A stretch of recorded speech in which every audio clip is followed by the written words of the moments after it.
할렐루야, 반갑습니다. 오늘도 이렇게 하나님 앞에 예배드리러 나오신 우리 귀한 성도님들 주님의 이름으로 환영합니다.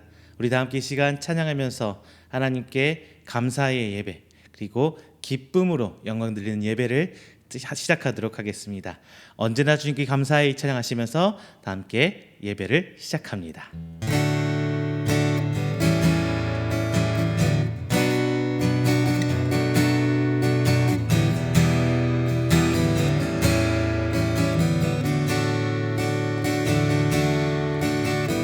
아침 안개 눈앞 가리듯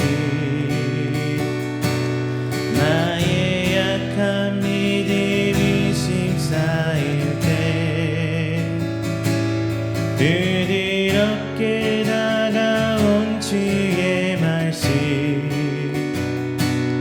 아무것도 염려하지 마라 비추기에 바위페이니 나의 작은 소망 사라져갈 때 고요하게 들리는 주의 음성 내가 너를 사랑하노라. 다시 한번 아침 안개 눈앞 가리니 나의 약한 믿음 쌓일 때 부드럽게 들리는 주의 말씀 아무것도 염려하지 마라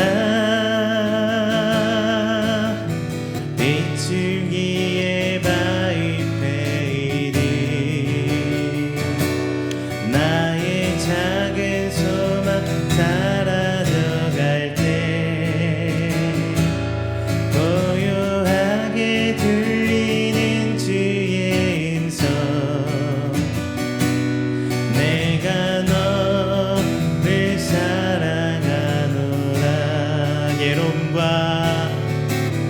외로움과 방황 속에서 주님 앞에 나아갈 때에 위로하시는 주님 나를 도우사 상한 나의 마음 감싸주시네. 십자가의 보혈로서 주의 크신 사랑 알게 하셨네. 주님께 감사하리라. 언제나 주님께 감사해. 아침 안개 눈앞 가리듯 아침 안개 눈앞 가리듯 나의 약한 믿음 의심 쌓일 때 부드럽게 다가온 주의 말씀 아무것도 염려하지 마라 비추기에 바위페이니 나의 작은 소망 사라져갈 때 고요하게 들리는 주의 말씀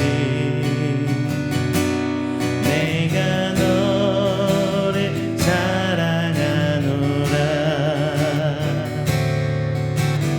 외로움과 방황 속에서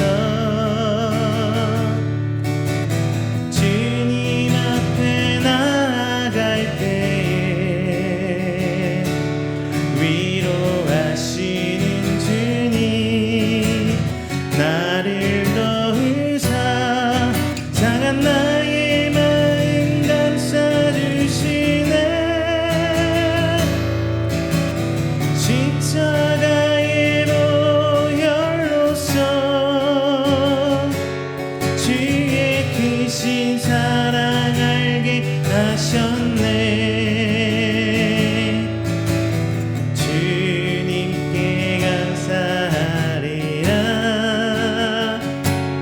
언제나 주님께 감사해. 할렐루야. 우리 시간에는 오늘 드린 예배를 위해서 우리가 다 함께 기도하는 시간 가도록 하겠습니다.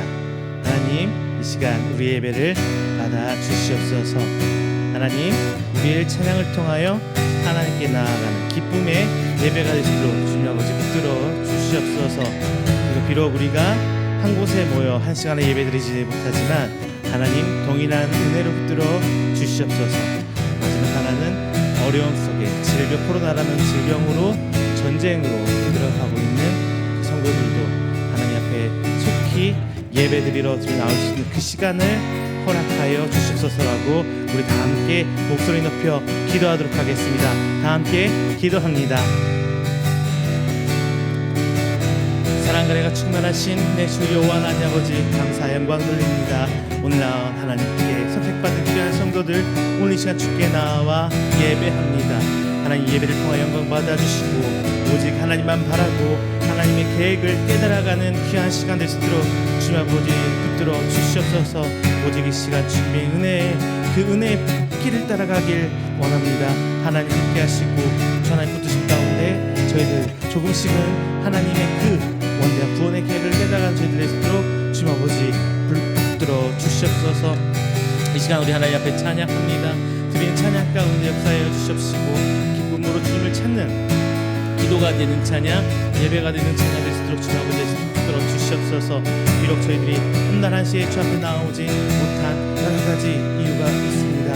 특별히 오늘 이은교회가 하나님 앞에 나아가는 과정, 이은교회 예배의 장소, 그 장소가 진행되는 과정이 있사오니 주님 아버지 붙들어 주시고 오직 하나님의 붙으신 가운데 그곳에 모여 다 함께 예배드릴 수 있는 그날이 올 때까지 주님 아버지 저희 이은교회 들어주시고 하나님께 나아갈 수 있는 귀한 교회 되시도록 들어주시옵소서. 비록 저희들 부족합니다.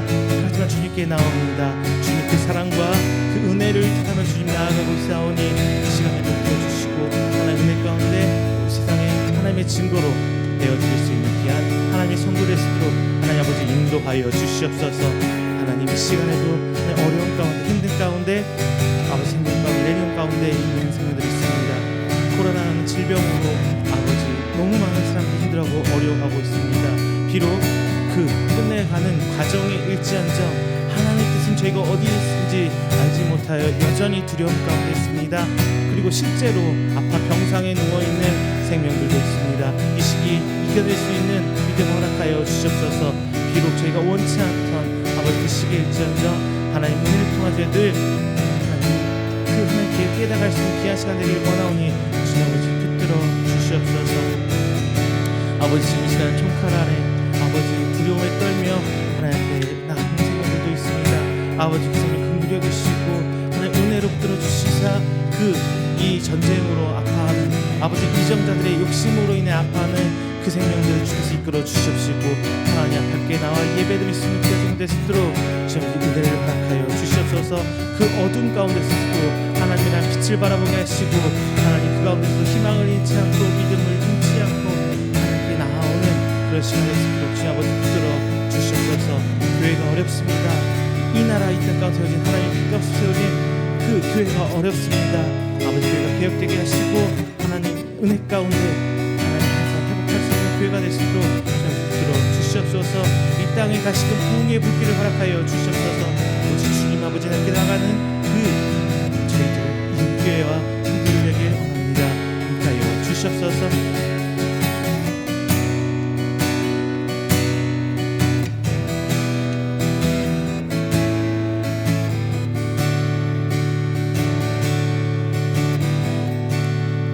나의 부르신 그 길을 따라 찬양합니다. 나의 부르신 그 길을 따라 한 걸음씩 걸어갈 때에 그 길 끝에 날 맞아 주시느니 하나님의 사랑 예수 나를 부르신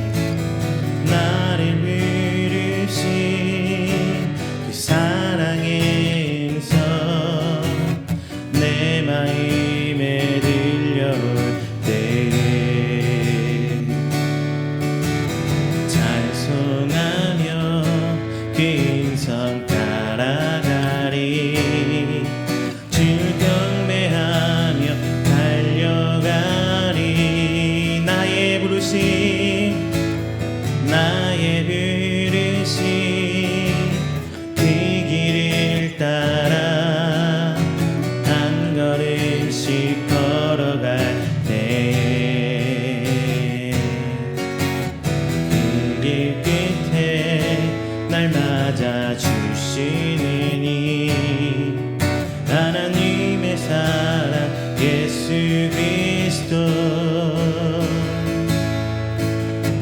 나를 부르신 그 사랑의 음성 내 마음에 들려올 때에 찬송하며 그 음성 따라가리 주를 경배하며 달려가리 나를 부르신 은혜의 길 따라 나를 보내신 진리의 길 따라 내 모든 것 드리며 내 삶을 드리며 주를 예배하며 나아가리 나를 부르신 은혜의 길 따라 나를 보내신 진리의 길 따라 내 모든 것 드리며 내 삶을 드리며 주를 예배하며 나아가리 그 길 따라 나의 부르심 나를 부르신 은혜의 길 따라 나를 보내신 진리의 길 따라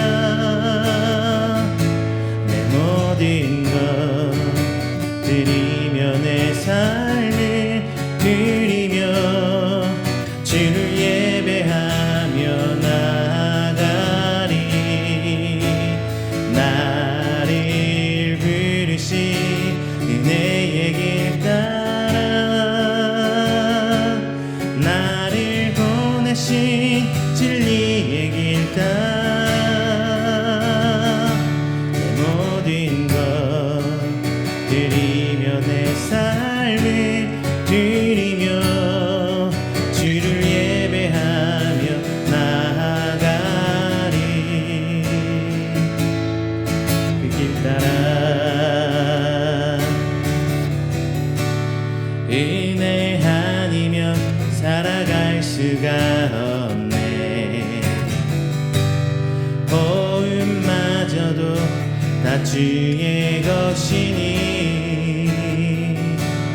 세상 평안과 위로 내게 없어도 예수 오직 예수뿐이네 은혜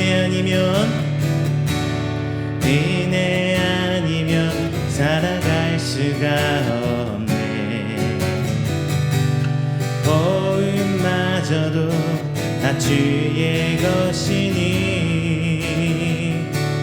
세상 평안과 위로 내게 없어도 예수 오직 예수뿐이네 크신 계획 다 볼 수도 없고 작은 고난에 지쳐도 주께 묻기 나의 모든 삶 버티고 견디게 하시네 은혜 아니면 살아갈 수가 없네 나의 모든 것 다 주께 맡기니 참된 평안과 위로 내게 주신 주 예수 오직 예수뿐이네 은혜 아니면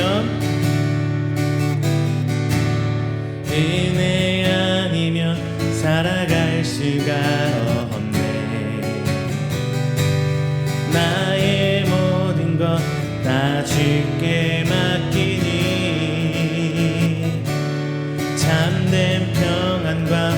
위로 내게 주신 주 예수 오직 예수뿐이네.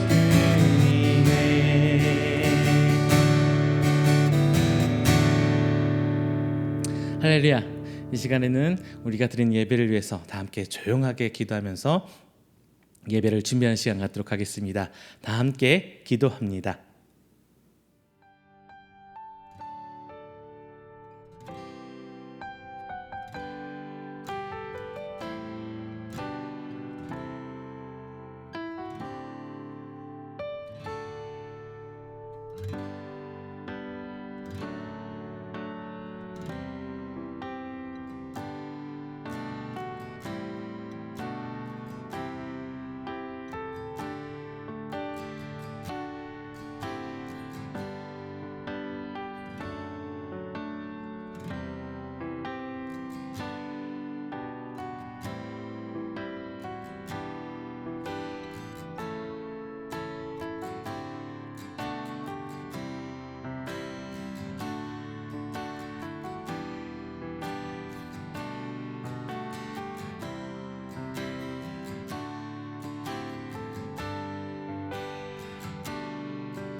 사도신경으로 우리의 신앙을 고백합니다. 전능하사 천지를 만드신 하나님 아버지를 내가 믿사오며 그 외아들 우리 주 예수 그리스도를 믿사오니 이는 성령으로 잉태하사 동정녀 마리아에게 나시고 본디오 빌라도에게 고난을 받으사 십자가에 못 박혀 죽으시고 장사한 지 사흘 만에 죽은 자 가운데서 다시 살아나시며 하늘에 오르사 전능하신 하나님 우편에 앉아 계시다가 저리로서 산자와 죽은 자를 심판하러 오시리라. 성령을 믿사오며 거룩한 공회와 성도가 서로 교통하는 것과 죄를 사하여 주시는 것과 몸이 다시 사는 것과 영원히 사는 것을 믿사옵나이다. 아멘.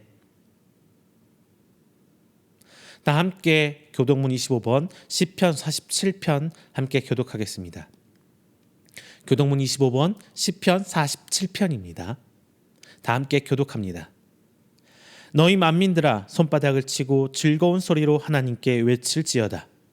지존하신 여호와는 두려우시고 온 땅에 큰 왕이 되심이로다. 여호와께서 만민을 우리에게 나라들을 우리 발 아래 복종하게 하시며 우리를 위하여 기업을 택하시나니 곧 사랑하신 야곱의 영화로다. 하나님께서 즐거운 함성 중에 올라가시며 여호와께서 나팔 소리 중에 올라가시도다. 찬송하라 하나님을 찬송하라. 찬송하라 우리 왕을 찬송하라. 하나님은 온 땅의 왕이심이라. 지혜의 시로 찬송할지어다. 하나님이 뭇 백성을 다스리시며 하나님이 그의 거룩한 보좌에 앉으셨도다. 문 나라의 고관들이 모임이여 아브라함의 하나님의 백성이 되도다. 세상의 모든 방패는 하나님의 것이며 그는 높임을 받으시리로다. 아멘. 다 함께 찬송가 455장, 찬송가 455장 찬양하겠습니다.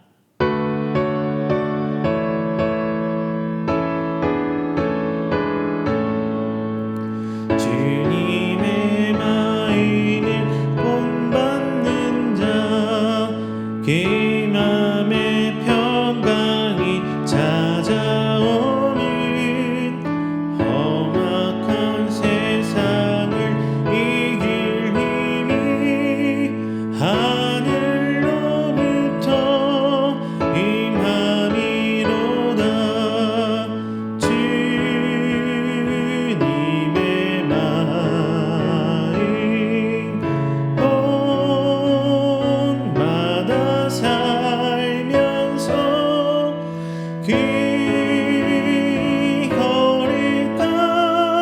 거룩하신 나도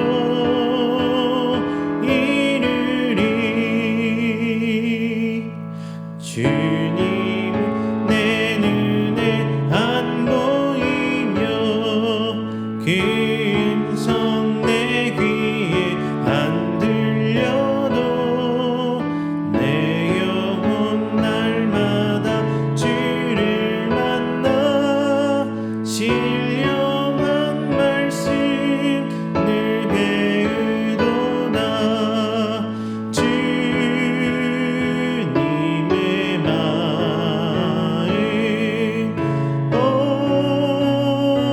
온마다 살면서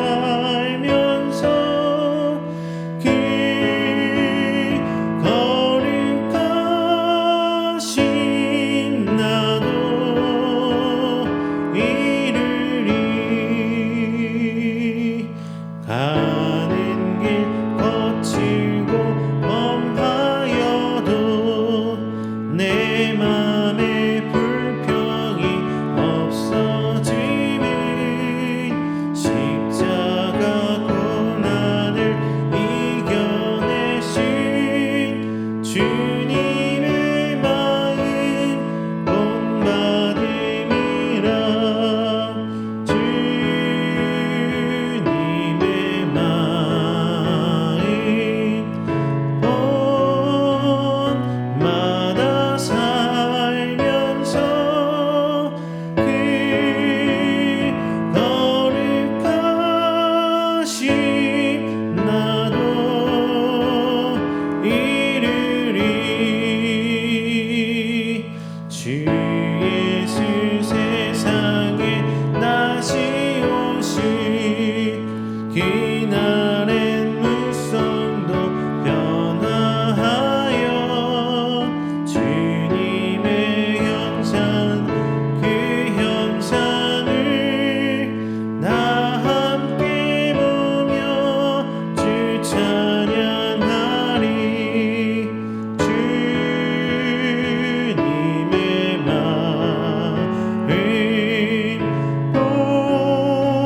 본마다 살면서 그 거룩하신 나도 이르리.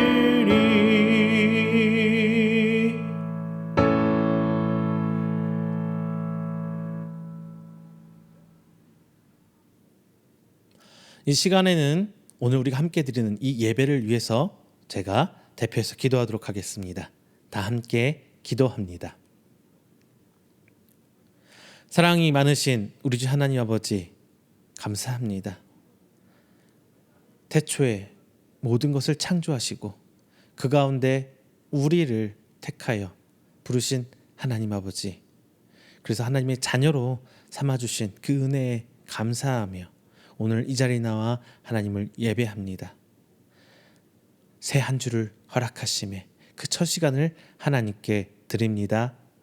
오늘 이 귀한 예배의 시간, 온전히 하나님만 바라보는 시간, 온전히 하나님만 찬양하는 시간, 온전히 하나님께로부터 온 그 은혜를 간구하는 귀한 예배의 시간 될 수 있도록 주님 아버지 우리를 붙들어 주시옵소서. 우리의 죄 가운데서도 우리를 사랑하시며 우리의 불완전한 가운데서도 우리를 완전케 하신 우리 주 하나님, 우리 주님 다시 오실 그날까지 믿음 붙들고 나아가길 원합니다. 그리고 그러한 믿음 갖길 소망합니다. 나의 나된 것으로는 그것을 이룰 수 없으나 오직 하나님께서 우리를 붙드시고 이끌어 주심으로만 가능할 줄로 믿습니다. 내가 하려는 것이 아니라 하나님께서 이끌어 주심에 순종하는 우리가 되게 하여 주시옵소서. 내가 하는 것이 아니라 하나님께서 주신 그 마음을 통해 모든 것을 이뤄나가는 저희들이 될수록 하나님 붙들어 주시옵소서. 그 가운데 성령님 역사하심에 저들이 새 힘을 얻고 그 가운데 하나님 역사하심을 바라보고 굳건히 주님 다시 오실 그날 기다리는 저희들 되게 하여 주시옵소서. 특별히 우리 이음교회 예배처소 건축 새로 올라감 중에 있습니다. 어려운 것 하나하나 주님께서 책임져 주시고 저희는 묵묵히 기도하며 나아가고 있사오니 비록 작은 예배의 처소일지언정 하나님께서 축복하여 주시고 하나님의 은혜의 임재의 자리가 될 수 있도록 하나님 붙들어 주시옵소서. 우리 이음교회가 나갈 과정 하나하나가 오직 하나님께 있음을 저희들 믿고 나아갑니다. 붙들어 주시고 함께하여 주시옵소서. 뿐만 아니라 이 세상에 살아가면서 어려움 가운데 있는 하나님의 생명들이 있습니다. 코로나는 질병을 통해서 육체적으로 혹은 경제적으로 혹은 너무 마음이 아파하는 생명들도 있고 전쟁의 총칼 아래 두려움에 그 생명의 불빛이 꺼져가는 생명들도 있습니다. 하나님 그 모든 것들 주께서 아시지요. 하나님께서 붙들어 주시사 그 가운데서도 소망을 갖게 하시고 그 가운데서도 믿음을 보게 하시고 그 가운데서도 기쁨과 희락을 알게 하셔서 그 모든 문제들이 해결될 때 다시 나와 하나님을 향한 기뻐 춤추며 뜀뛰는 하나님의 귀한 예배의 처소가 그 장소들이 있도록 주님 아버지 붙들어 주시옵소서. 오늘 예배 시작합니다. 주님 이 시간 온전히 주님 앞에 의탁하고 나아가오니 시중과 주의 은혜로 붙들어 주시옵소서. 이 모든 말씀 살아계신 예수 그리스도의 이름으로 기도드립니다. 아멘. 오늘 함께 은혜 나누실 말씀은 요한 1서 5장 1절부터 13절 말씀입니다. 요한 1서 5장 1절부터 13절까지 말씀 제가 가진 성경으로 신약 392페이지입니다. 다 함께 찾아서 한 목소리로 봉독하도록 하겠습니다. 요한 1서 5장 1절부터 13절까지 말씀입니다.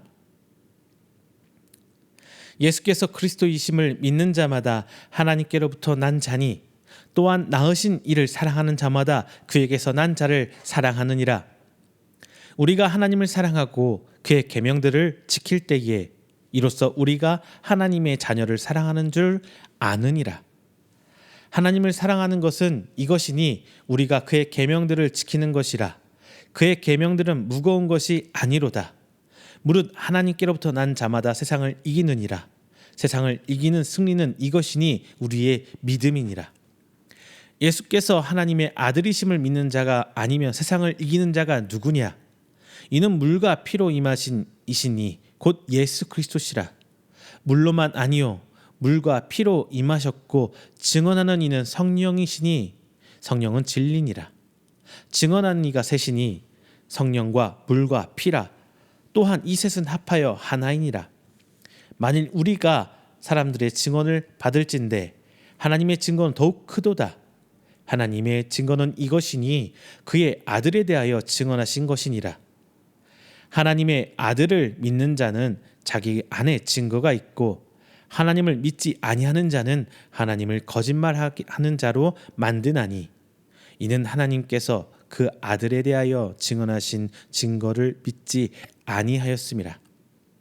또 증거는 이것이니 하나님이 우리에게 영생을 주신 것과 이 생명이 그의 아들 안에 있는 그것이니라.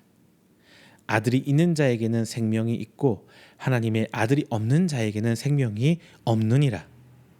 내가 하나님의 아들의 이름을 믿는 너희에게 이것을 쓰는 것은 너희로 하여금 너희에게 영생이 있음을 알게 하려 함이라. 아멘. 할렐루야, 반갑습니다. 지난 한 주일간도 하나님 은혜 가운데 평안하셨습니까? 우리 아이들, 저도 아이들을 키우고 있어요. 그런데 이제 큰애가 10살, 3학년이죠. 그리고 둘째가 1학년, 이제 8살 되었습니다. 그런데 이 아이들이 커나가면서 어떤 점은 엄마를 닮았고 어떤 점은 아빠인 저를 닮아가는 게 보여요. 특히 우리 큰애는 저랑 이게 스타일이 비슷해요. 체구도 뼈대 굵고 근육 큼직큼직하게 붙어 있고 또 먹는 걸 되게 좋아합니다. 저랑 되게 비슷해요. 그래서 걱정도 합니다. 저처럼 이렇게 배만 나오지 않을까 걱정스러운 면도 없지 않아 있습니다. 그리고 식습관도 저랑 되게 비슷해요. 제가 좋아하는 음식 종류들 우리 큰아이가 좋아합니다. 특별히 이거 먹어라 저거 먹어라 이거 물론 제가 이렇게 합니다만 뭐 제가 가르치지 않았는데 저랑 닮아가는 모습들을 보면은 참 신기합니다. 이런 것들을 나도 모르게 부모를 통해서 자녀들이 하나 두 개씩 배워가는 모습. 그래서 하나의 인격체로 성장하는 가운데 그 아이들이 이제 부모를 닮아가는 그 모습을 볼 때 자녀와 부모 관계에서 닮아간다는 것은 어쩔 수 없구나. 이런 것을 보게 됩니다. 이렇게 자식은 부모에게 태어나면서부터 부모로부터 자연스럽게 뭔가 나도 모르게 하나 두 개씩 배워 나가요. 그래서 부모의 가치관을 배우기도 합니다.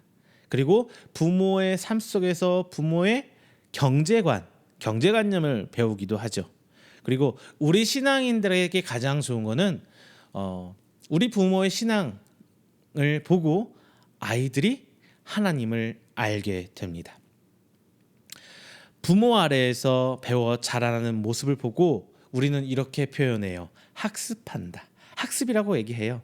그리고 제가 말했다시피 부모를 닮아간다. 뭐 이렇게 얘기하기도 합니다.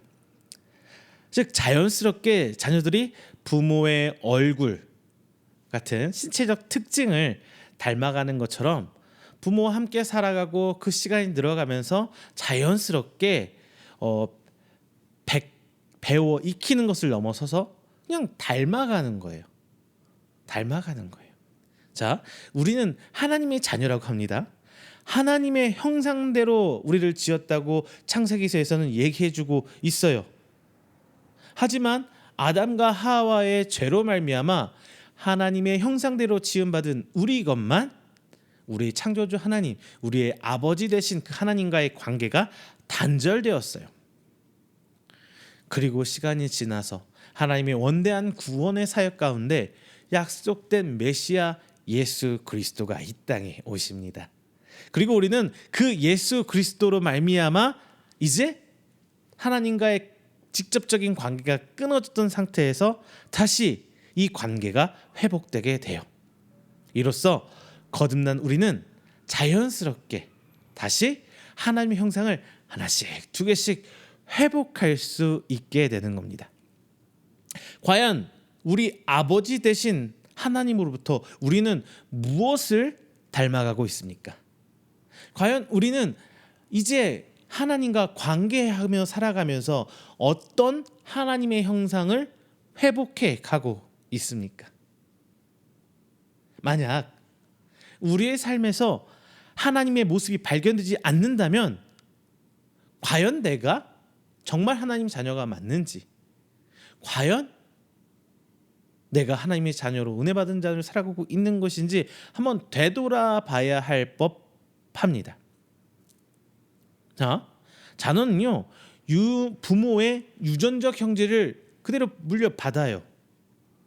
그렇죠? 그래서 얼굴도 닮아가고 체형도 닮아가고 한편으로는 성격도 닮아가고, 이거는 우리의 선택이 아닙니다.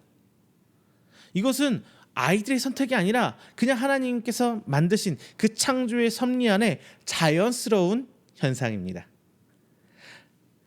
하나님이 자녀가 되었다면 우리는 아주 자연스럽게 하나님 형상을 회복하고 그 모습이 드러나야 돼요.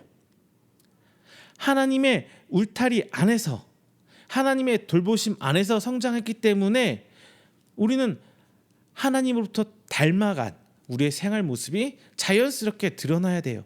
하나님의 마음이 우리 삶에서부터 드러나야 되는 겁니다. 이것이 바로 하나님 자녀의 유전자, 즉 하나님 자녀가 된 자의 증거입니다. 오늘 본문 요한서신서는요, 사도 요한이 난립하는 교회 공동체들이 분파를 형성하는 것을 본 것에 대해 이제 예수 그리스도를 믿는 형제 자매라는 가족의 울타리 안에서 어떠한 법과 어떠한 규칙을 형성해야 될 필요성을 느낀 거예요. 사도 요한이요. 그래서 자녀된 자들의 공통된 정체성, 어려운 말이죠. 즉 하나님의 자녀들이 하나님을 닮아가는 모습으로 보여야 할 것을 요한서신서 본장에 기록해 놓고 있습니다. 또한 교회로부터 분열돼서 떨어져 나간 어떤 그룹들, 그리고 독립된 어떤 분파들이 좋지 않은 성향을 띄어요. 하나의 몸된 교회를 이뤄야 되는데 어떠한 이권 다툼과 자기의 주장으로 인해서 이단적 성향을 띄우게 됩니다. 초대교회 때 가장 큰 이단 중에 하나가 영지주의예요. 뭐냐? 영은 선하고 육은 악하다. 이분법적으로 세상을 바라보는 거예요. 영은 선하고 세상은 그냥 악해버리는, 우리 교회 안에서도 심심치 않게 이렇게 주장하시는 분들이 있습니다. 하지만 그거는 아니에요. 그건 영지주의예요. 그래서 각 교회 공동체 애들에게 하나님의 자녀된 가장 큰 증거는 뭐냐? 바로 사랑이다라고 사도 요한은 증거하고 있습니다. 특히 요한 선지서는 제가 아까 말씀드린 영지주의를 대상으로 하고 있어요. 이분법적인 그 주장을 하는 사람들, 지금도 그런 사람 존재하는 것처럼 영지주의는 완전한 육체를 입으신 예수 그리스도를 부인하는 거예요. 신학적으로는요. 예수님 어때요? 우리 육을 그대로 입고 오셨죠. 고통도 느끼셨고 피도 흘리셨고 심지어 죽기까지 하셨습니다. 물론 신학적 논쟁도 있지만 베드로후서에 보면은 예수님께서 음부에까지 내려가셨다라고 쓰여 있어요. 음부란 건 지옥이죠. 물론 신학적 논쟁 분명히 있는 구절입니다만 구절에 분명히 있다는 건 알고 계셔야 되잖아요. 그렇죠? 그래서 예수 그리스도의 완전한 육체를 부인하게 돼요. 심지어 세상의 모든 것들은 하나님의 창조물이잖아요. 근데 그것을 섣불리 우리가 악하다고 얘기하는 이런 잘못된 사고관을 가질 수 있기 때문에 사도 요한은 분명히 지적하고 있는 거예요. 자, 우리는 하나님의 자녀입니다. 하나님의 자녀라면 하나님을 사랑하고 경외하는 것은 물론 하나님을 닮아가야 합니다. 나 하나님 믿습니다. 할렐루야 아멘. 이거로 끝나면 아무 의미가 없어요. 하나님이 자녀된 증거가 없는 거예요. 내 모습이 하나님의 형상을 닮아가야 돼요. 누가 봐도 하나님의 자녀의 모습으로 보여야 된다는 겁니다. 과연 우리는 하나님의 자녀가 맞는 것일까? 자, 본문을 통해 함께 하나님께서 지금 오늘날 우리에게 하고자 하시는 그 말씀을 무엇인지 함께 나눠보겠습니다. 그리고 이 시간 말씀을 들으면서 여러분 생각하셔야 돼요. 우리 삶을 되짚어가면서 하나님의 자녀가 된 자의 삶을 내가 살아가고 있는지 되짚어보면서 고민하는 그러한 하나님 성령님께서 역사하시는 그런 귀한 시간 되시기를 주님의 이름으로 축원드립니다. 첫째는요, 하나님께로부터 난 자는 하나님을 사랑합니다. 1절에 있는 말씀이에요. 자, 예수님이 그리스도이심을 믿는 자는 하나님께로 난 자다라고 정의를 해버렸어요. 왜 그러는데요? 왜 그러는데요? 물론 이유를 설명하자면 뭐 굳이 많아요. 선택론이라고 해서 예정론이라고 해서 우리는 이미 하나님 태초부터 예정된 자야. 뭐 이런 거 될 수도 있고요. 그리스도 예수님을 예수님으로 믿을 수 있다는 것 자체가 하나님의 은혜야. 근데 이 모든 것들이 다 표방하는 건 뭐예요? 왜라는 질문을 해준 게 아니라 그냥 하나님이 택하셨다. 하나님의 부르심 받은 자. 그래서 우리는 하나님으로부터 난 자다 이거예요. 왜라는 게 없어요. 이 부분은 명제 가장 큰 카테고리 안에 있는 부분이라 그런 거에 대해서는 궁금해하지 마세요. 예수님 믿습니까? 아멘이면은 우리는 하나님으로부터 난 자가 되는 거 맞습니다. 그런데 여기서 우리가 기억해야 될 게 있어요. 그리스도라는 말, 그리스도. 히브리어로는 메시아, 헬라어로는 그리스도. 이거는 지금 우리 쉽게 말하는 이런 음역이에요. 우리 이탈리아를 옛날에 한자어로 뭐라고 표현했어요? 이태리 이렇게 불렀잖아요. 한자어로 음역에서 표현하다 보니까 그런 비슷한 단어예요. 같은 의미가 있어요. 메시아나 그리스도나. 자, 근데 여기서 가장 중요한 의미는 그리스도의 의미는 기름을 붓다라는 의미가 있는데요. 이것은 하나님의 것으로 구분되어졌다라는 것을 표현하기 위해서 성경은 쓰고 있습니다. 하나님의 것으로부터 거룩하게 구분이 되어졌다. 자, 구분되어졌다, 기름 부은다. 우리 이거 들었을 때 떠오르는 단어 세 가지 있어야 됩니다. 뭐냐? 왕, 제사장, 선지자, 이 세 가지. 이 세 사람이 성경에서 그 기름 부음 받은 자잖아요. 그래서 이 사람들은 하나님께서 구별하셔서 지도자로 세운 사람이에요. 따라서 예수님을 가리켜서 그리스도 곧 메시아라 칭한 것은 예수님은 하나님께서 약속하신 인간을 구원하기 위한 선지자, 인간을 이끄는 왕, 그리고 인간을 하나님 앞에 이끄는, 하나님으로 이끄는 제사장, 이 세 가지 직분을 모두 부여받은 분이심을 성경에서는 이야기하고 있는 겁니다. 우리가 예수님을 이런 그리스도이심을 믿는다는 것은 예수님께서 바로 하나님께서 약속하신 그 구원자 되심을 믿는 거예요.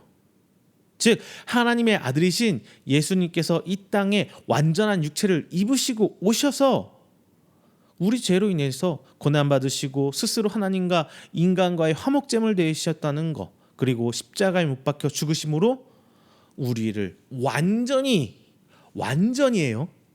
완전히 죄사함의 제사를 이루었다는 것을 믿는 것을 말합니다. 아이들이 부모에 대한 믿음과 사랑은 완전한 것이에요. 완전한 것이에요.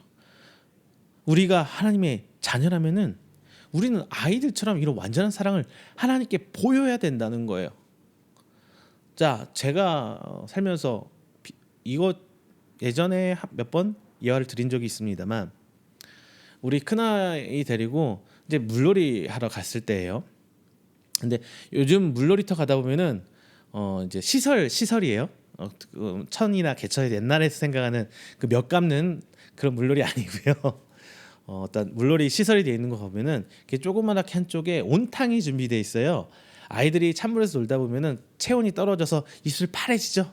그래서 체온을 올리려고 한쪽에 온탕을 이렇게 준비해 놓은 건데, 이제 우리 큰 아이가 아주 어렸을 때요, 뭐 한 3살, 4살쯤 됐을, 4살, 5살, 정확히 연도는 기억 안 나는데 좀 되다 보니까 이제 온탕에서 우리 큰 아이를 데리고 가서 따뜻하게 이렇게 안고 있었어요. 근데 큰 아이랑 장난치다가 제가 손을 딱 미끄러져서 물속에 있다 보니까 그래서 놓쳤는데, 우리 큰 아이가 물속으로 뽀글뽀글 들어가면서 저를 이렇게 쳐다보고 있는 거예요. 저도 순간 놀라서 이렇게 쳐다봤죠. 잠깐 한 1, 2초 남짓 뽀글뽀글 들어가고 있는 거예요. 또 놀래서 놀래 얼른 잡아서 위로 끌어올렸습니다. 아직도 저는 그 아이가 저를 쳐다보는 눈빛이 잊어버리지가 않아요. 진짜 그 눈빛 어떻게 표현할지 모르겠는데 정말 눈 이렇게 땡그랗게 뜨고 뽀글뽀글 들어가면서 저를 쳐다보고 있는데 잊혀지지가 않아요. 그래서 아이를 얼른 이렇게 걸러 올렸습니다. 그런데 우리 큰아이가 저한테 했던 말 딱 아직도 기억납니다. 아빠가 시연이 지켜주지. 시연이가 우리 큰아이 이름이거든요. 아빠가 시연이 지켜주지 하면서 물에 푹 들어갔다 나온 애가 울지도 않는 거예요. 저는 그거 보면서 내가 만약에 하나님을 믿는 사람으로서 하나님의 자녀되라면 저런 순수한 믿음을 보일 수 있을까?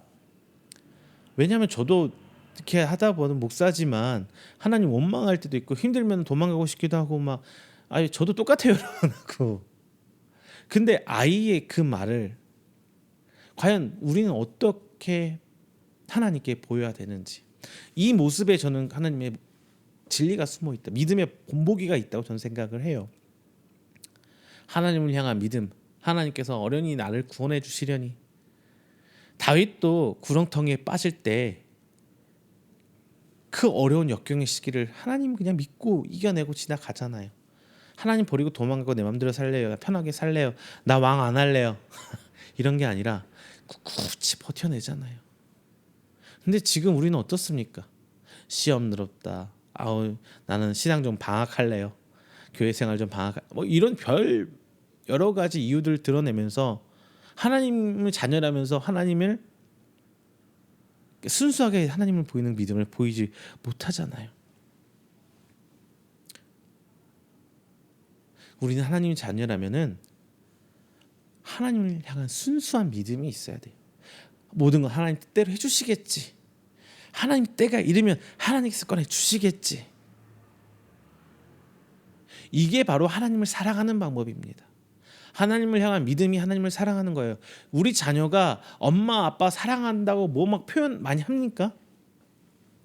아니죠.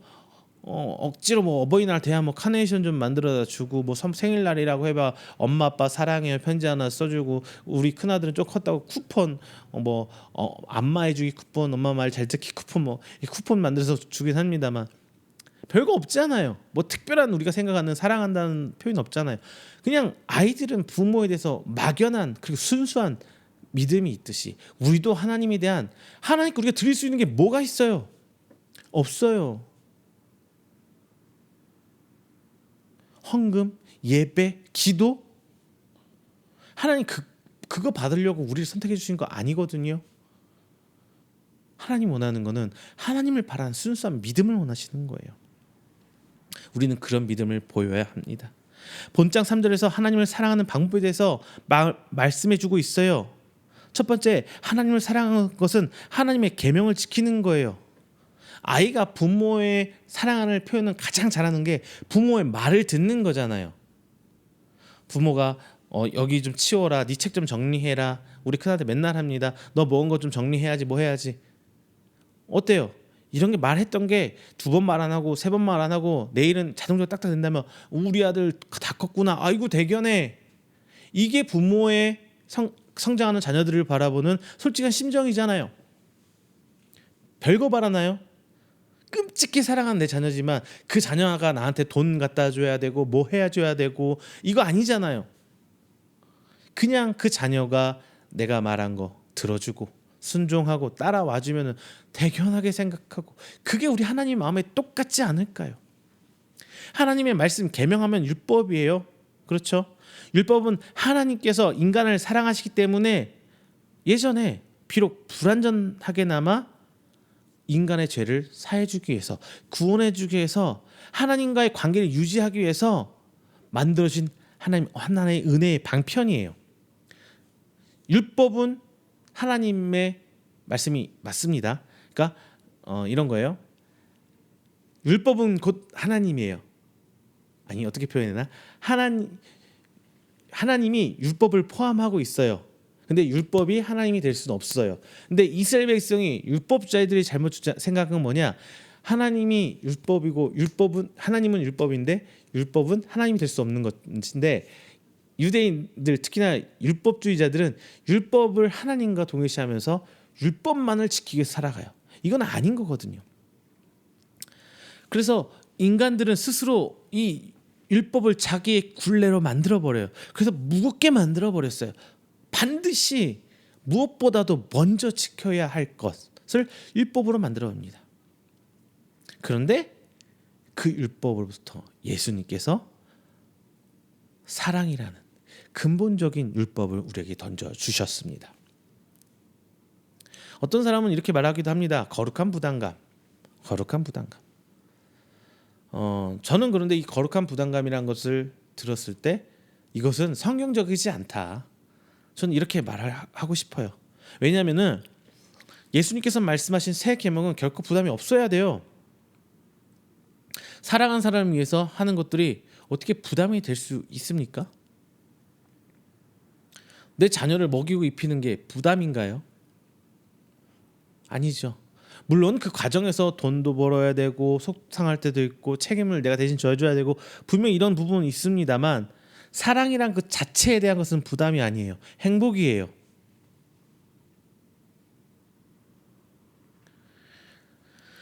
오히려 예수님은 과거의 율법주의에 매인 사람들을 향해서 이렇게 얘기합니다. 수고하고 무거운 짐진 자들이라고 표현합니다. 그래서 오늘 본문 3절에서는 그 계명들은 결코 무거운 것이 아니라고 표현해 주고 있습니다. 하나님의 계명은 반드시 해라, 뭐 하지 말아의 의미가 아닙니다. 사랑하면은 자연스럽게 표현되는 거예요. 사랑하기 때문에 자연스럽게 뭐뭐 하지 않고 금하게 되는 거예요. 이것이 바로 성경을 통해 말씀하고 있는 가벼운 계명이에요. 가벼운 계명. 이 계명들이 내 삶에서 하나 둘 나타나고 있다면 나는 분명히 하나님 자녀가 된 것이 맞습니다. 이것이 하나님을 닮아가는 과정이고 하나님으로부터 자연스럽게 내 생활에 배인 것들이에요. 마치 자녀들이 부모된 우리를 닮아가는 것처럼 말입니다. 두 번째, 하나님께로부터 난 자는 하나님께 난 자를 사랑합니다. 우리나라 사람들은 참 좋아하는 것 중에 반드시 꼭 생각하는 것 중에 이게 있죠. 혈연, 지연 이런 것들. 정말 우리나라 사람 좋아해요. 우리나라 사람이 민족적 특성으로 혈연, 지연을 강조합니다. 그런데 외국에서도 우리나라가 좀 유독하긴 하지만 외국에서도 혈연, 지연에서 자유로울 수는 없어요. 생판 모르는 남보다 어떤 경우이든 내가 그래도 어떻게든 연결되는 사람을 좀 더 챙기는 건 당연한 것 아닙니까? 하나님께서 정말 많은 사람들을 주셨어요. 많은 자녀들을 주셨어요. 벌써 우리나라만 해도 뭐 옛날에는 불과 한 10년 전쯤만 해도 10년 전쯤만 해도 뭐 1200만, 1500만 이렇게 얘기를 했어요. 이 나라 땅에 기독교 인구가. 근데 요즘은 많이 줄었다고 해요. 뭐 800만, 700만, 심지어 적게는 500만까지도 보시는 분들도 있어요. 이것은 내 가족, 내 형제들처럼 나의 의지와 관계없이 그냥 하나님의 자녀가 되어버린 거예요. 이것처럼 혈연으로 맺어진 최소 단위가 가족인 것처럼 예수 그리스도로 피로 맺어진 최소의 어떤 단위라고 보면은 바로 교회입니다. 교회. 최소 공동체 단위 교회. 오늘 본문은 정확히 말하고 있어요. 2절에 이렇게 얘기해요. 우리가 하나님을 사랑하고 그의 계명을 지킬 때에 이로써 우리가 하나님의 자녀를 사랑하는 줄을 아느니라. 자, 2절에서 말씀한 것처럼 하나님께로부터 난 자는 하나님을 사랑하고 하나님을 사랑하는 것은 하나님의 계명을 지키는 것이라고 얘기했습니다. 그리고 다시 하나님의 계명을 지키는 것이 바로 하나님께로부터 난 나의 형제, 나의 자매를 사랑하는 것이라고 성경은 얘기해주고 있어요. 이 말씀은 분명히 예수님께서 말씀해 주신 새 계명에 대해서 얘기한 것일 거예요. 예수님께서 주신 새 계명이 뭘까요? 기억하시나요? 하나님을 사랑하고 내 이웃을 내 몸과 같이 사랑하는 것. 그죠? 즉 이웃을 사랑하는 자, 하나님의 성도를 사랑하는 자, 교회의 형제 자매를 사랑하는 자는 바로 하나님을 사랑하는 자이고 하나님께로 난 자라는 증거라고 분명히 밝혀주고 있습니다. 하나님을 사랑하는 것은 예수님을 믿는 기본적 전제예요. 예수님, 성령님, 하나님, 삼위 세 가지 형태를 띠고 있는데 내가 예수님을 사랑한다는 것은 곧 하나님을 사랑하는 거고 예수님을 믿는다는 것, 성령님을 믿는다는 거예요. 다르게 생각하면 안 돼요. 드러난 모습이 다른 거예요. 삼위 하나님, 삼위일체라는 개념. 여러분 제가 예전에 삼위일체 쉽게 설명드린 게 있어요. 여러분 뭐 나무, 뭐 소나무 우리 생각해 봅시다. 우리는 소나무라는 것을 그릴 때 어때요? 기둥이 세워지고 뿌리가 그려지고 가지가 쳐지면서 솔잎, 뾰족뾰족 솔잎을 생각하고 있어요. 이걸 우리 통틀어서 소나무라고 해요. 그런데 드러난 형태는 좀 다르죠. 소나무의 이파리, 소나무의 줄기, 소나무의 뿌리. 근데 결국 이것은 하나예요.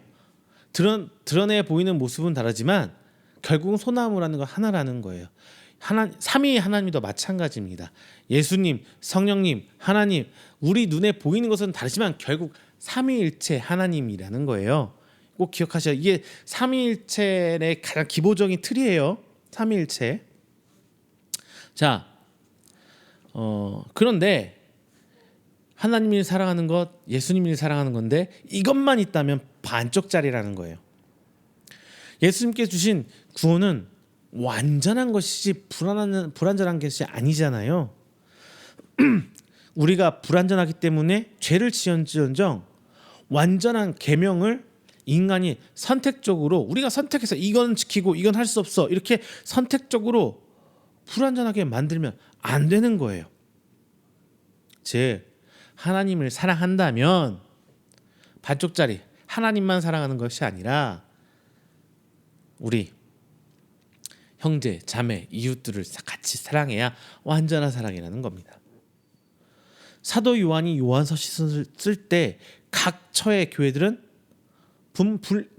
막 난립하고 있는 상황이에요. 서로 분쟁하고 있었어요.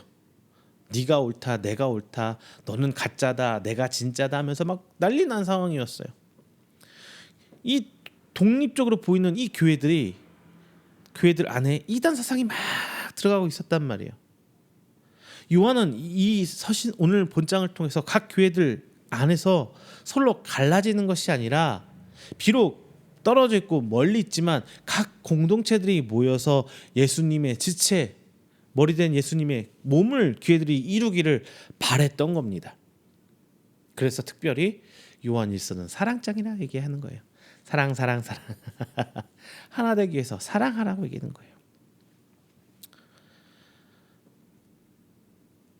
지금 우리의 신앙 중에 나만 생각하는 개인주의적 복음이 지금 우리 현대 교회의 가장 큰 문제점이 아닐까 싶습니다. 거기서부터 교회가 잘못 틀어지고 있는 거예요. 우리를 보는 게 아니라 나만 보기 때문에. 자, 복음은 우리를 위한 거예요. 나를 위한 게 아니라 우리를 위한 것임을 명심하시길 바랍니다. 세 번째입니다. 하나님께로부터 난 자는 세상을 이긴다 이거예요. 하나님께로 난 자는 세상을 이긴다. 본문 4절에서는 이렇게 얘기해요. 하나님께로 난 자는 세상을 이긴다 이렇게 얘기하고 있습니다. 그렇다면은 알아야죠. 세상을 이긴다라는 게 어떤 의미일지. 자, 오늘 본장의 4절부터 12절에서는 세상을 이긴다라는 것에 대해서 이야기해주고 있습니다. 보통 여러분들 세상을 이긴다 생각하면 뭐 먼저 떠올리나요? 어떤 게 떠올르세요? 내가 권력을 쥐고 정점에 올라가서 호령할 수 있고 내 복음을 막 전할 수 있는 그런 위치, 아니면은 내가 돈을 많이 벌어서 막 복음을 전할 수 있고 그때 사용받을 수 있는 것들. 내가 뭐냐면은 우리는 세상을 이긴다는 것은 우리가 세상 위에 군림에서 올라가서 좀 굽어보는 상태, 내려보는 상태가 되는 것을 보통 생각해요. 그게 이긴다, 승리의 보통 생각인 것이잖아요. 그런데 우리를 핍박하는 이들을 하나님께서 이기게 하십니다. 오히려 우리가 그들을 인간적으로, 세속적으로 위에 올라가서 막 이기게 하는 것을 생각하기 쉬워요. 만약 이런 것들이 맞다면 예수님께서는 이 땅에 오실 때에 당시 유대인들이 기다렸던 메시아의 모습처럼 천군만마를 호령하고 오는 군사적 대장으로 오셨어야 돼요. 강력한 군권, 왕권, 경제력을 바탕으로 이 땅에 내려오셨어야 합니다. 그런데 예수님은 그런 모습이 아니라 어떻게 오셨어요? 낮은 곳에 오셨어요. 정말 낮고 천한 자의 모습으로 오셨습니다. 그리고 예수님은 그런 강한 자 옆에 쓰신 게 아니라 낮고 천한 자의, 어려운 자들의 편에 서 계셨습니다. 예수님은 병들고 힘든 자들의 편에 계셔서 서 계셨어요. 그들을 위해 예수님께서 돈을 쓰신 것도 아니에요. 예수님께서 막 병든 자 위에 돈 쓰셨나요? 예수님께서 어렵게 힘든 자를 위해 돈을 쥐어 주셨나요? 아니죠. 예수님은 그들을 위해 돈을 쓰신 것도, 군력을 쓰신 것도, 권력을 쓰신 것도 아닙니다. 오직 예수님은 그들을 사랑으로 품어 주셨습니다. 그리고 그들에게 하나님의 말씀, 복음을 전하셨습니다. 그래서 그들, 유대인들에게 율법으로부터 자유를 허락해 주셨고, 그 과정에서 어렵고 힘든 사람들에게 위로와 평안과 새 힘을 주셨습니다. 이것이 예수님의 메시아적인 모습입니다. 그런데 우리는 자꾸 거꾸로 하려고 그래요. 예수님을 닮아가야 되는데, 예수님의 모습을 따라가야 되는데 우리는 예수님께서 보이시지 않는 것을 따라가려고 해요. 자꾸 권력의 꽁지를 따라가려고 합니다. 자꾸 돈의 꽁지를 따라가려고 해요. 이게 교회의 어떤 모습을 보이고 있냐? 세속화를 보고 있잖아요. 교회가 나서서 정치인들을 지지하고 있고, 교회가 나서서 돈을 가진 사람들을 지지하고 있고, 심지어 교회는 이런 얘기도 돌아요. 교회는 돈 없으면 다니기 힘들다. 지금의 교회는. 왜? 돈 있어야 장로도 되고, 돈 있어야 권사도 되고, 돈 있어야 목사님도 사랑도 받고, 돈이 있어야 일꾼으로 아니잖아요. 이거는 예수님께 성경에서 전혀 보이지 않은 모습을 우리 교회가 지금 만들어가고 있지 않아요. 그리고 우리도 나도 모르게 그게 옳은 것이냐, 나도 모르게 남들 위해 군림하는 사람이 되려고 하고 있잖아요. 그것을 어떤 명분으로? 예수님 올라서서 내가 복음을 전하겠다, 내가 돈이 많이 가져서, 내가 권력을 가져서 복음을 전하겠다, 이 명분으로 하고 있잖아요. 그런데 성경에서는 단 한 번도 그런 얘기를 하고 있지 않습니다. 어디 성경에서 제사장이 부자로 표현되고 있나요? 어디 성경에서 선지자가 권력을 가진 자로 표현되고 있나요?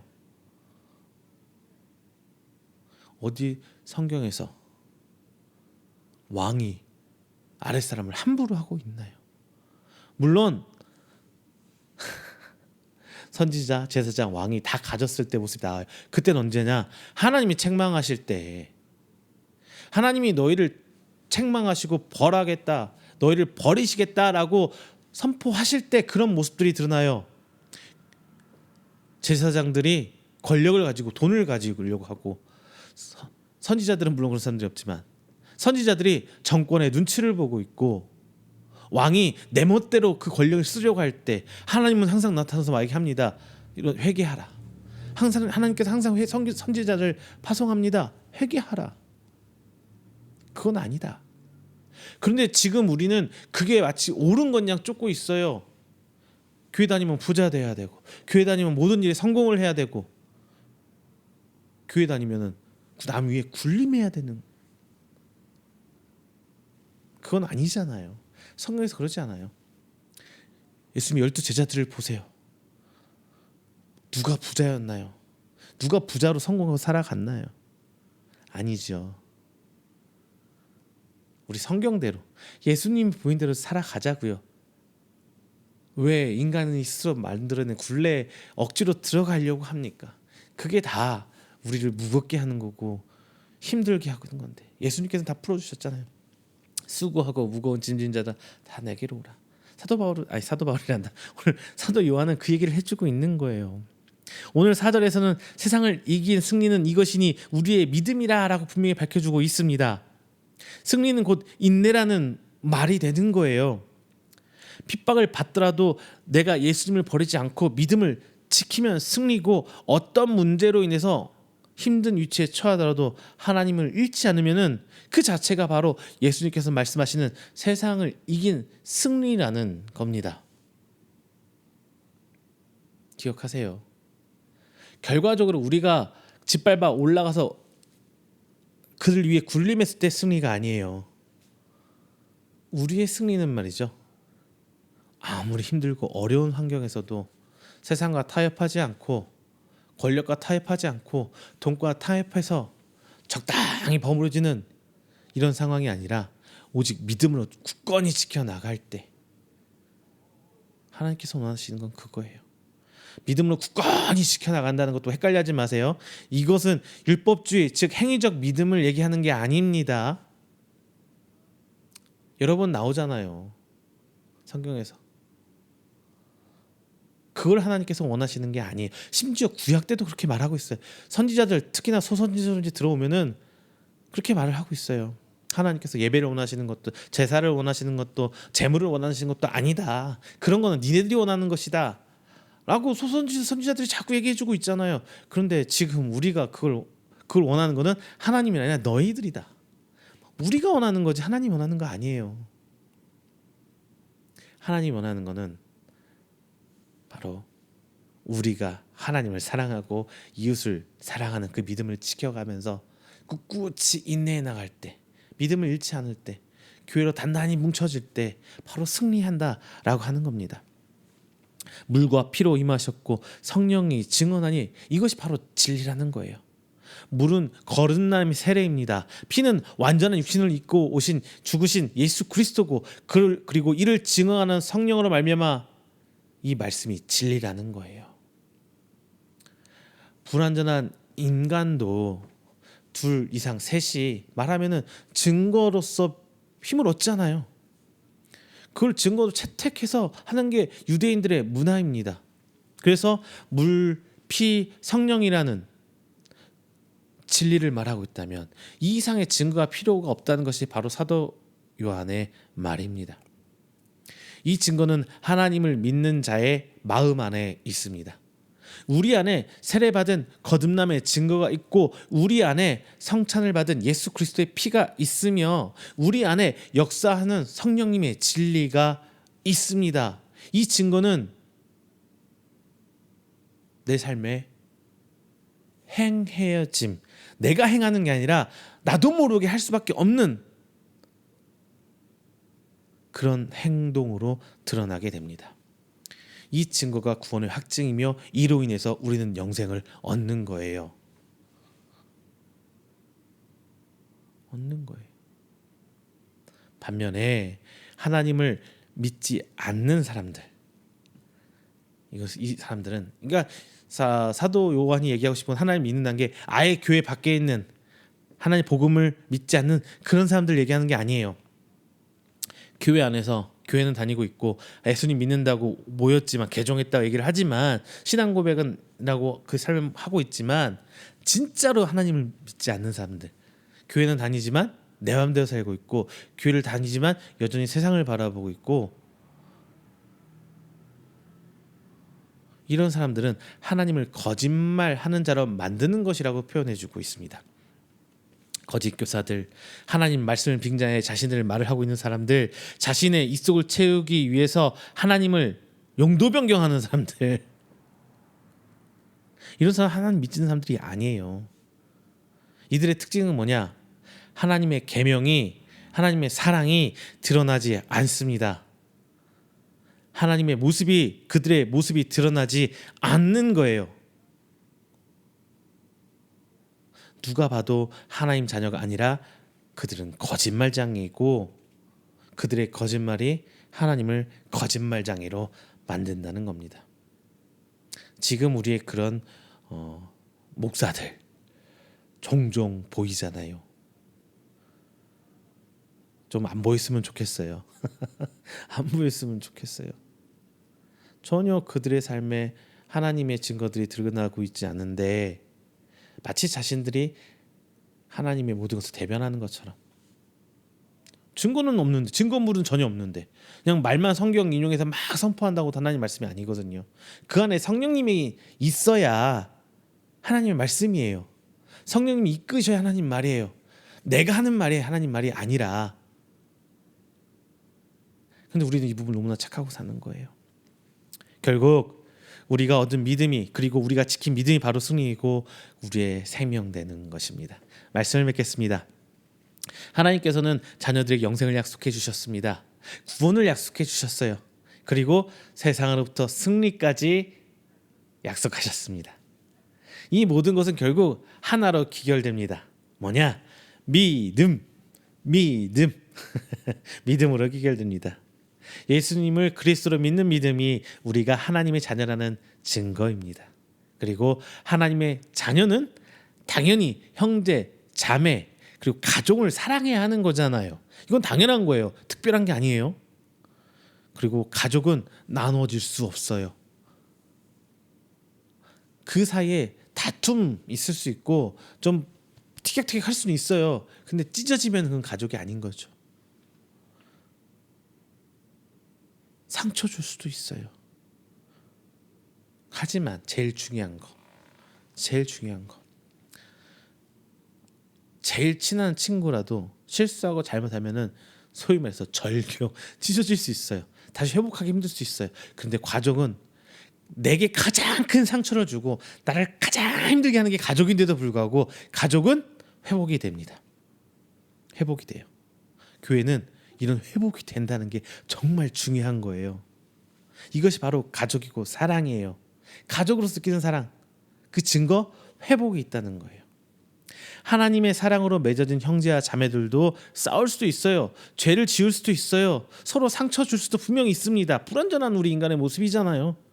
중요한 것은 그 안에 가족이라는 믿음이 있다면 회복할 수 있는 힘이 있는 거예요. 그래서 결국 지켜내는 믿음이 있어서 그 교회는, 그 공동체는 세상을 향해 승리할 수 있는 힘의 근원이 되는 가족이 되는, 즉 교회가 되는 것입니다.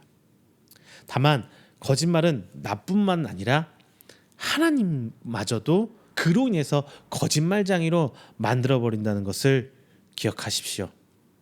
사랑을 빙자해서 이용해 먹고, 말씀을 빙자해서 자기 이속을 챙기고, 가족이라는 형제 자매를 빙자해서 그들을 밟고 굴매버린다면 그것은 사랑이 아니고 거짓말입니다. 거짓말은 생명이 없어요. 결코 하나님의 구원이라는 자녀들에게만 주는 구원이라는 이 상급이 없는 것입니다.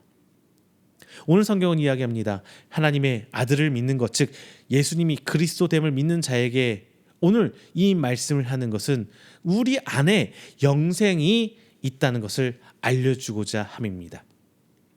비록 우리의 지금 처하는 상황이 코로나로 인해서, 경제적 문제로 인해서 너무 힘들어서 주저앉고 싶고 다시 일어서기 힘들 것 같이 보일지언정, 아니 그 모든 결과물들이 실제로 더 이상 내가 일어날 수 없는 상황이 되었을지라도 내 안에 예수 그리스도를 향한 믿음이 있다면 나와 우리는 세상에 대해서 승리한 거예요.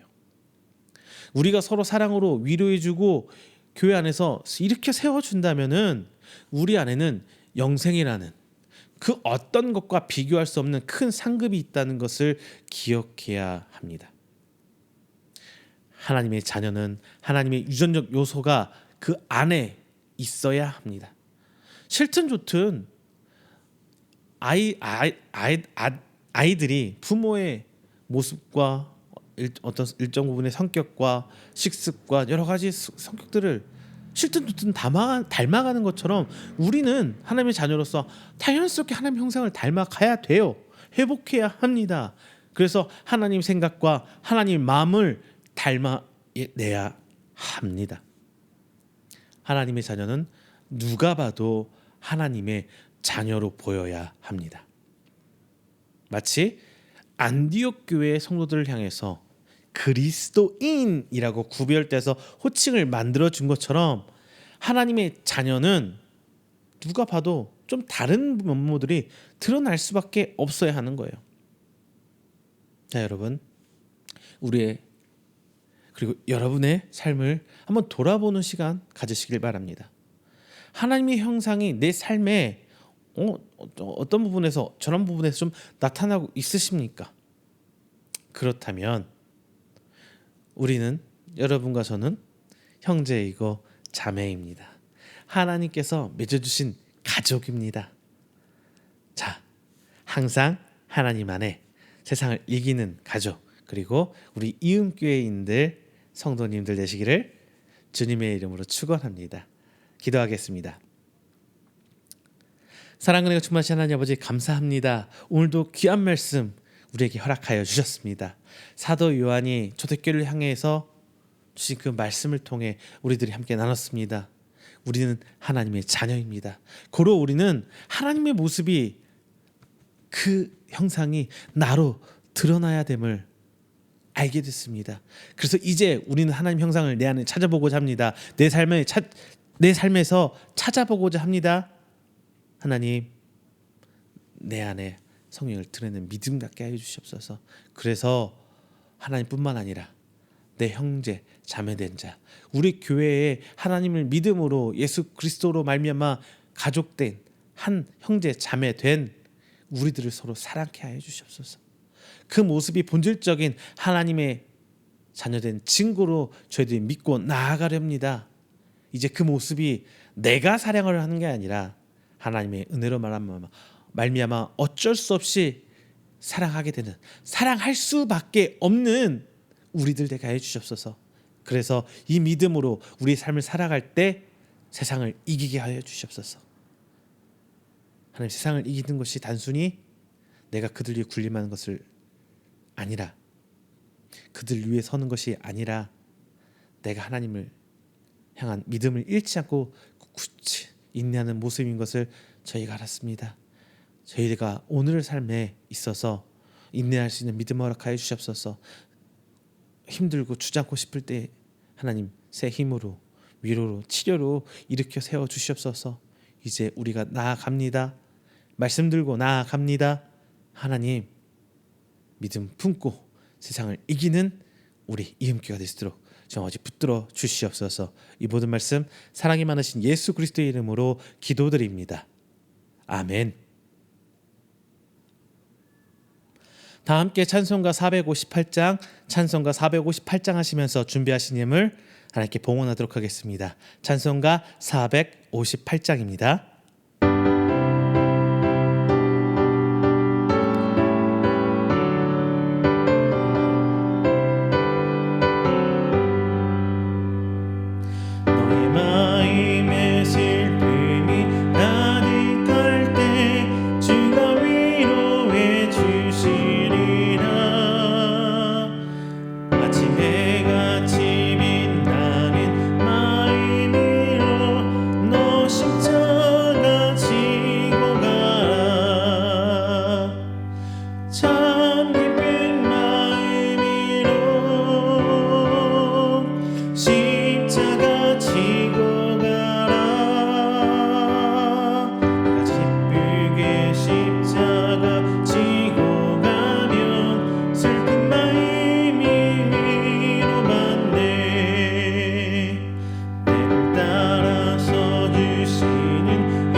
이 시간에는 우리가 드린 이 예물을 위해서 제가 축복 기도하도록 하겠습니다. 다 함께 기도합니다.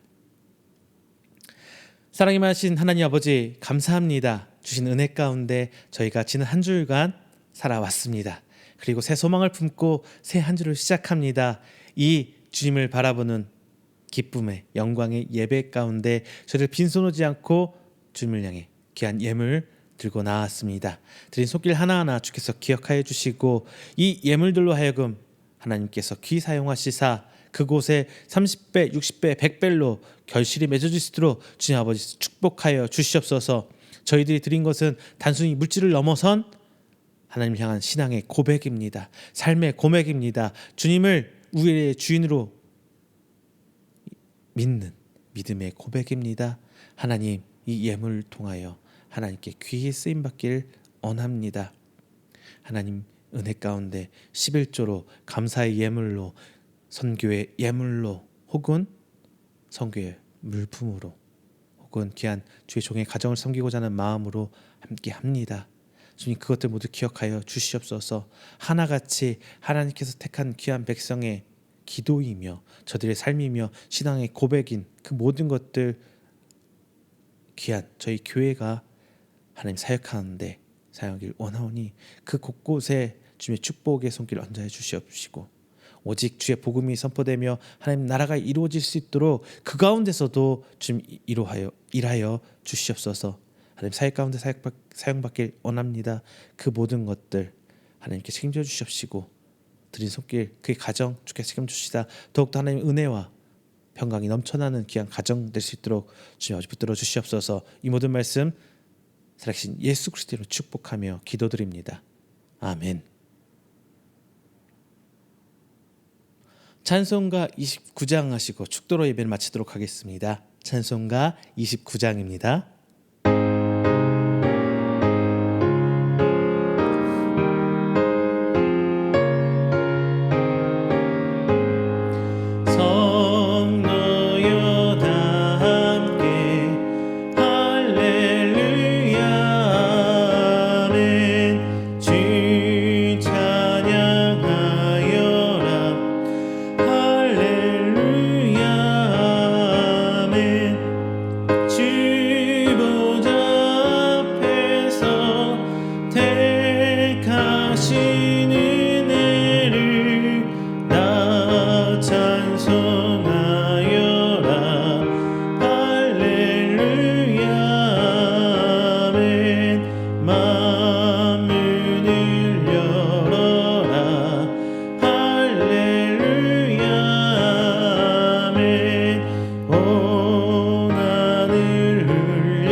축도합니다. 여호와는 내게 복을 주시고 너를 지키시기를 원하며 여호와는 그의 얼굴을 내게 비추사 은혜 베푸시기를 원하며 여호와는 그 얼굴을 내게로 향하여 두사 평강 주시기를 원하노라. 이제는 우리 주 예수 그리스도의 은혜와 하나님의 사랑하심과 성령님의 교통 교제하심이 오늘 이 자리에 나와 하나님을 예배하고 선포된 말씀으로 하여금 저들이 예수 그리스도라 믿고 하나님의 자녀가 되어 하나님뿐만 아니라 이웃을 사랑하고 그로 말미암아 세상을 이기기를 원하는 우리 성도들의 머리 위에와 그의 가정과 그의 직장과 사업장 그리고 그가 계획하던 모든 행사 위에 영원토록 함께 있을지어다. 아멘.